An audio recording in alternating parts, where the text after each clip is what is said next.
Tienes 30 minutos para empacar. Esta casa ya es del fideicomiso. Eso fue lo primero que me dijo Rebeca después del entierro. Ni un hola, ni un lo siento. Nada más eso. No vino sola, claro que no. Traía a un hombre alto, más joven que mi hijo, piel morena, corte de pelo caro. Parecía de esos que nunca han perdido nada en la vida. El segundo hombre se adelantó con un leve movimiento de cabeza y un maletín de piel. Ramiro Salazar, abogado del patrimonio, representando a la señora Rebeca Torres. No me moví. No podía. Todavía traía el reloj de Elías en la muñeca derecha flojo ya, pero no había tenido corazón para quitármelo. Estaba parada justo en el mismo lugar donde vi partir el carro fúnebre hacía apenas 48 horas. La foto de Elías seguía en la mesita de la entrada. También las rosas blancas de la iglesia. Los pétalos ya empezaban a enrollarse. No pueden entrar así, nomás dije bajito. Rebeca entró de todos modos.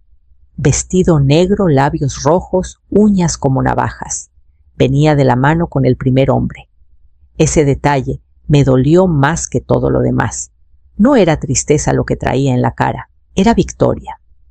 La casa está en el fideicomiso familiar. Pasa al tutor de Tiago, dijo Ramiro ya hojeando papeles. Venimos a iniciar la transferencia de bienes y la ocupación. ¿Y no pensaron en avisar por teléfono?, pregunté sin moverme. Rebeca miró alrededor como si estuviera tasando el lugar. Tú sabías que Elías no era bueno con los papeles. Dejó todo hecho un desastre. Ahora solo estamos haciendo lo mejor para Tiago. Dijo su nombre como si fuera un escudo. Miré más allá de ella al hombre que venía con ella. Estaba mascando chicle, sonreía un poquito. Se me helaron las palmas, no de miedo, sino de darme cuenta de que esto no era de repente. Estaba planeado, cronometrado, ensayado. Elías ni siquiera llevaba 3 días completos en la tierra. Di un paso atrás, sin darme cuenta, y mi mano rozó la pared. El retrato de Elías y yo, en su graduación de la universidad, tintineó en el marco. Ahí fue cuando recordé lo que me dijo en nuestra última comida juntos. Una sola frase, un susurro. Si algo me pasa, todo está a tu nombre. Era un domingo como cualquier otro, o eso me decía a mí misma. Preparé su favorito muslos de pollo asados con limón y tomillo. Rebeca no comió, nomás andaba en el celular y murmuraba algo del sodio. Elías se sentó a mi lado en la mesa, riéndose de las historias de Tiago del entrenamiento de fútbol, sirviéndose segundos, como si no hubiera comido en días. Se veía cansado, pero eso era normal. Siempre se veía cansado. Llevando un negocio, criando a un hijo, cargando el futuro de otros, nunca se quejaba. Después de comer, mientras Rebeca salió a contestar una llamada de trabajo, y Tiago se acurrucó en el sillón con caricaturas. Elías se quedó conmigo en la cocina. Estábamos limpiando la mesa, y recuerdo el silencio entre nosotros no era incómodo. Estaba lleno. De pronto me tocó el brazo. Si alguna vez me pasa algo, dijo bajito, las cuentas están a tu nombre. Todo. Me reí. Pensé que era su forma de tranquilizarme. Le dije algo como, no va a pasar nada. Tienes 39 años. Come más verduras. No sonrió. Solo me abrazó. Un abrazo fuerte, largo. Uno que dejó un hueco raro cuando se soltó. Él lo sabía. Tal vez no el momento exacto. Tal vez no el cómo. Pero algo dentro de él sentía que venía la tormenta. Se había preparado. Solo no me dijo por qué. Hace 2 días, en el panteón, Rebeca llevaba lentes de diseñador y una bufanda de seda que ondeaba con el viento como bandera. Lloró una vez una sola lágrima, que secó antes de que le corriera el maquillaje. El resto del tiempo, los pulgares volando en el celular, la mirada en cualquiera que no estuviera de luto. La vi apartarse al final cerca del seto. Estaba con un hombre de traje gris oscuro. No era de los que lloran. Ni corbata negra, ni ojos rojos. Le susurró algo y ella se rió. Se rió, no de nervios, no de cortesía. Era risa de verdad suave, casi coqueta. Ahora está en mi sala, sin invitación, hojeando documentos como si contara el cambio del mandado. No le ofrecí asiento. Rebeca se queda atrás de él, brazos cruzados, tono ensayado. Tú sabes que Elías nunca se ocupaba de lo financiero. Tenemos que asegurarnos de que todo quede bien estructurado, sobre todo para Tiago. Asiento. Una vez no digo nada. La dejo hablar. Después de todo, ¿no es seguro que alguien en tu condición maneje bienes tan grandes? Agrega voz suave condescendiente. Has pasado por mucho estrés. ¿Estrés? Mis manos siguen cruzadas en el regazo. Si ve el sobre junto a mí, el de Elías no dice nada.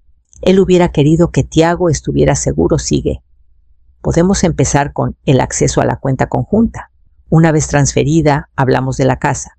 Ya están hablando de ella, digo sin emoción. Parpadea, mira al hombre a su lado. Él carraspea.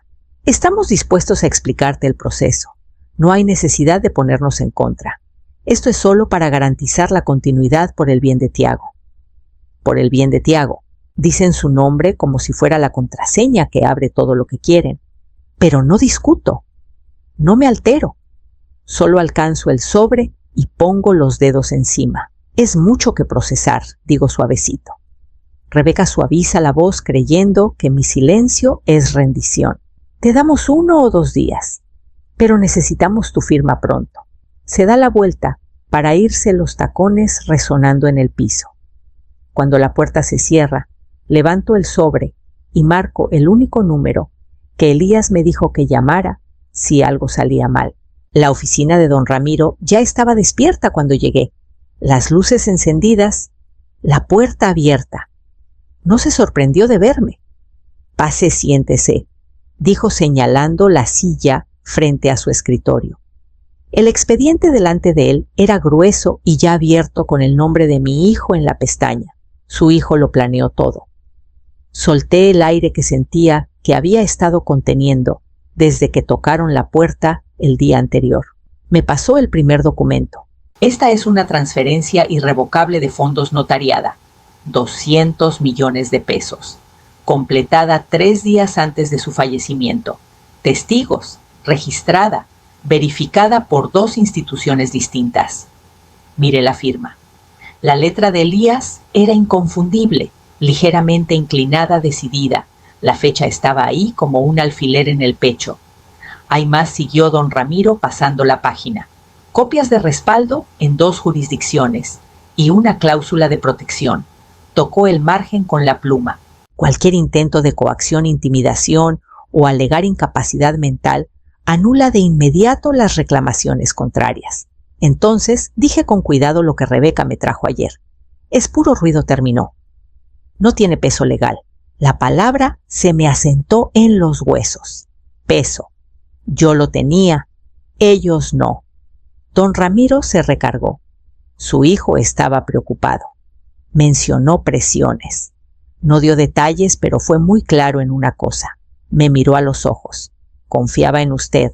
La habitación se sintió más chica entonces, como si cargara el peso de esa confianza conmigo. Junté los dedos para que no temblaran. ¿Qué hago ahora?, pregunté. Me miró un momento. Legalmente nada. Los fondos están seguros. La casa sigue siendo suya. Pero por lo que me cuenta, amenazas, prisa, engaños, le recomiendo silencio. Silencio, repetí. Sí, dijo. Déjelos que muestren sus cartas. Juntó los documentos, los metió en la carpeta y la cerró. Estaré listo cuando lo hagan. Afuera el sol ya estaba alto. Me quedé un rato en el coche antes de encender el motor, dejando que la certeza se asentara. Tenía la ley. Tenía la previsión de Elías. Y ahora tenía algo más tiempo. Porque los que vinieron a quitarme todo todavía no habían terminado. El sobre llegó 2 días después, grueso y oficial. Mi nombre, escrito en letras de molde en el frente. Sin remitente que reconociera. No lo abrí de inmediato. Lo dejé en la mesa de la cocina y primero me preparé un café, como siempre hago cuando algo huele raro.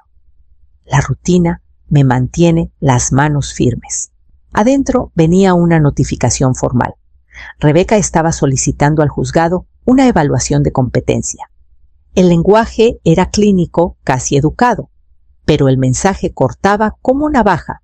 Si no transfería voluntariamente la autoridad financiera, buscaría la tutela legal, alegando que estaba emocionalmente comprometida y no apta para manejar bienes complejos. No apta. Lo leí 2 veces, luego una tercera. Cada palabra parecía elegida para hacerme desaparecer sin alzar la voz. Llamé a don Ramiro de inmediato. No sonó sorprendido. Lo esperaba, dijo. Siempre suben la apuesta cuando no consiguen que cedas rápido. Estuve en su oficina en menos de 1 hora. Puso la notificación entre nosotros como si fuera prueba de un delito. Quieren tu dinero, tu nombre y tu silencio, explicó con calma. Si lo logran, controlan todo y tú te conviertes en un estorbo. Crucé las manos en el regazo. Y si firmo, pierdes la autoridad para siempre. Aunque el dinero quede intacto, tu voz no. Pensé en el tono de Rebeca en mi sala, en cómo decía el nombre de Tiago como si le diera derecho sobre cada decisión. No dije. La palabra salió limpia sin esfuerzo. Don Ramiro asintió una vez. Bien, porque ni siquiera tienes que responder. La transferencia te protege. La cláusula hace que esta petición sea imprudente. Entonces, ¿por qué lo hacen?, pregunté. Porque creen que el miedo funciona más rápido que la ley. Me recargué en la silla, una claridad tranquila cayéndome encima. Pues no van a conseguir nada. Se permitió una sonrisa breve. Presentaré la respuesta y empezaremos a documentar todo. De regreso a casa, pasé por el parque donde Elías llevaba a Tiago los fines de semana. Me detuve un momento viendo a un niño de su edad correr tras una pelota en el zacate. No estaban protegiendo a un niño, estaban tratando de borrarme.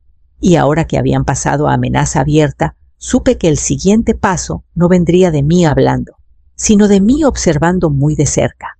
Antes de jubilarme, mi trabajo era análisis de inventarios, números patrones faltantes.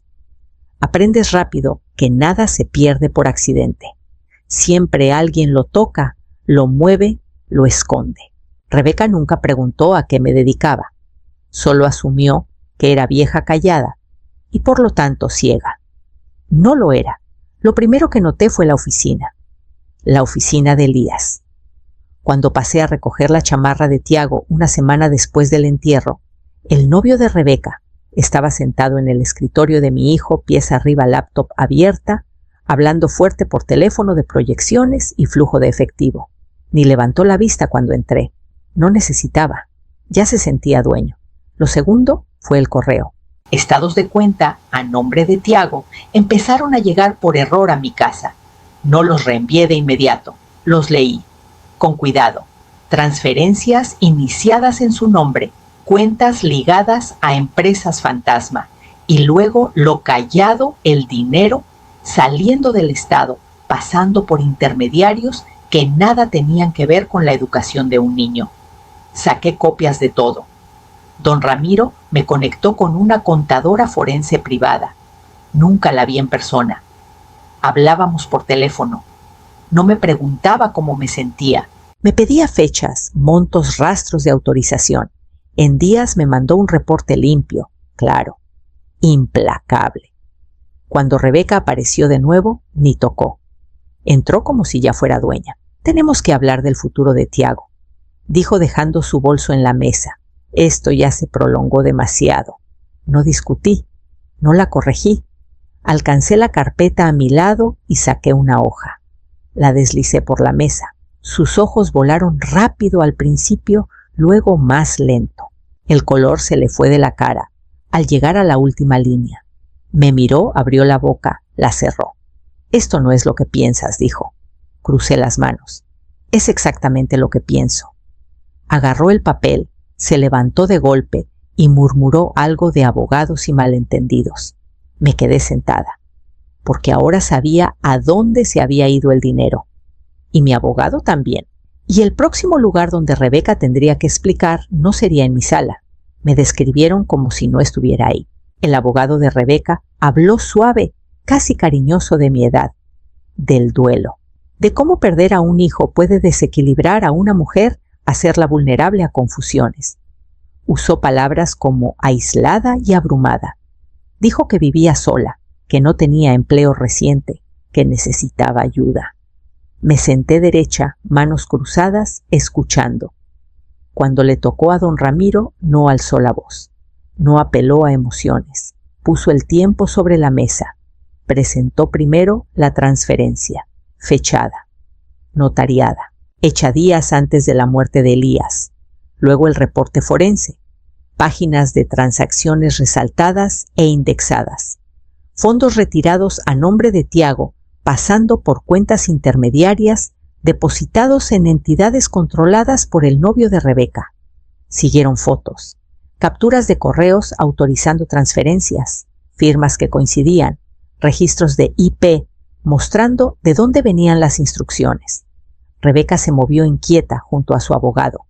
El novio miró al frente. Don Ramiro terminó presentando la cláusula contra coacción y reclamos de incapacidad. La dejó flotar en el aire. Este tribunal no está siendo llamado a proteger a un menor, dijo con calma. Se le está pidiendo que habilite un patrón de malversación que empezó antes de la muerte del fallecido y se aceleró inmediatamente después. La juez leyó en silencio. El juzgado contuvo el aliento. Cuando habló, fue breve. La petición de tutela fue negada.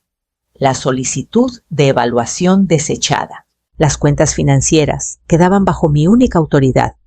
Investigación separada sobre las transacciones listadas. Continuaría. Rebeca parpadeó una vez, nada más. Ni lágrimas, ni protesta, ni disculpa. No la miré al levantarnos. Recogí mi bolso, ajusté el reloj en mi muñeca y seguí a don Ramiro afuera. Afuera el aire se sentía más filoso, más limpio. Me di cuenta de que no temblaba, ni de miedo, ni de alivio, solo firme, porque el juzgado no me había dado nada nuevo. Solo había confirmado lo que Elías ya me había confiado. El dinero no se sentía como dinero, se sentía como peso. Después de la sentencia, volví a casa y me senté en la mesa de la cocina con una libreta legal, la misma donde Elías garabateaba notas cuando venía de visita. Escribí su nombre arriba y lo miré un buen rato. No buscaba comodidad, no buscaba lujos ni facilidades. Lo que hiciera después tenía que tener sentido para el hombre que me confió todo. Empecé con la beca. Elías había crecido viendo a chavos desaparecer del sistema, al cumplir 18, sin red de seguridad, sin rumbo, solo papeles y un arréglatelas. Lo mencionó una vez de pasada, como algo que arreglaría después. No esperé. Monté una fundación a su nombre, enfocada en capacitación laboral y apoyo a pequeños negocios para jóvenes que salen de casas hogar, sin ceremonias, sin placas, solo una estructura que funcionara. Luego vino Tiago. Su fideicomiso quedó sellado fuerte, sin retiros anticipados, sin excepciones disfrazadas de emergencias. Educación, vivienda, salud nada más hasta los 21. Nombré a un fiduciario tercero sin lazos conmigo ni con Rebeca, alguien que no se doblara. La parte de Rebeca fue la última. El apoyo mensual era modesto, lo suficiente para cubrir lo diario, lo suficiente para quitar cualquier excusa. Llegaba automático cada mes, sin explicaciones. Nunca tocó el capital, nunca lo haría. No entregué los documentos yo misma. Los mandé por la oficina de don Ramiro neutral y definitivo, sin nota, sin justificación, sin invitación a platicar. Pasaron semanas, no supe nada. Estaba bien. Por las noches caminaba por la casa y notaba lo callada que se había vuelto. No vacía, solo asentada. La presencia de Elías estaba en todos lados, en el desgaste del brazo del sillón, en la taza, al fondo del gabinete, pero ya no dolía como herida. Una tarde preparé arroz con leche sin pensarlo. Las costumbres viejas salen cuando dejas de estar en guardia. Puse la olla en la estufa, revolví despacio y me di cuenta de que lo más duro ya había pasado. Lo que quedaba era decidir cómo vivir con lo que había protegido. Y a quiénes dejaba entrar todavía. Era un domingo como los de antes de que todo se rompiera. Escuché el carro entrar al driveway justo después del mediodía. No fui a la ventana. Seguí revolviendo la olla en la estufa, viendo cómo la leche espesaba y la canela florecía. Había empezado el arroz con leche esa mañana sin saber por qué. Tal vez alguna parte de mí sí sabía. Tocaron. No fuerte, no exigente. Abrí la puerta y Tiago pasó volando junto a su mamá y se me abrazó a la cintura. Abuela, gritó la cara iluminada. ¿Hiciste el arroz con leche rico? Sonreí apoyándome con una mano en el marco. Sí, mi amor. Se quitó los zapatos como siempre y corrió a la cocina ya platicando de la escuela, sus nuevos tenis de fútbol, y un niño llamado Liam, que se metió en problemas por tirar crayones. Rebeca no se movió. Se quedó en el porche, brazos cruzados, ojos cansados. Se veía más delgada. No de vanidad, más bien como si algo la estuviera desgastando. No me quedo, dijo bajito. Asentí. Nos quedamos ahí, en el espacio entre dos guerras, una dicha, otra no. Miró al suelo un rato largo, luego levantó la vista. Gracias, dijo voz pareja. Por no hacer esto peor de lo necesario. No respondí. Se dio media vuelta a mano, ya en el pasamanos, cuando por fin hablé. No lo hice por ti. Se detuvo, dio un solo asentimiento y caminó de regreso al carro. Tiago vino corriendo con su plato y una sonrisa que le quedaba grande para la habitación. Comimos en la mesa como antes, con la ventana entreabierta y el olor a vainilla flotando en el aire. Cuando llegó la hora de irse, me abrazó tan fuerte que me dolieron las costillas. Voy a venir el próximo fin, también dijo. Ya veremos, le contesté, acomodándole el pelo. Saludó desde la ventana mientras se iban. Rebeca no volteó. Cerré la puerta despacio, eché el cerrojo y apoyé la cabeza en el marco. La casa se sintió callada otra vez. No en paz, solo más callada. Hola a todos los que me escuchan hoy. Hay gente que se va de este mundo, pero su amor no.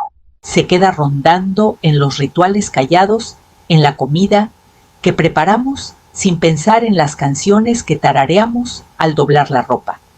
No se van cuando susurramos su nombre bajito o cuando ponemos un plato extra en la mesa sin darnos cuenta.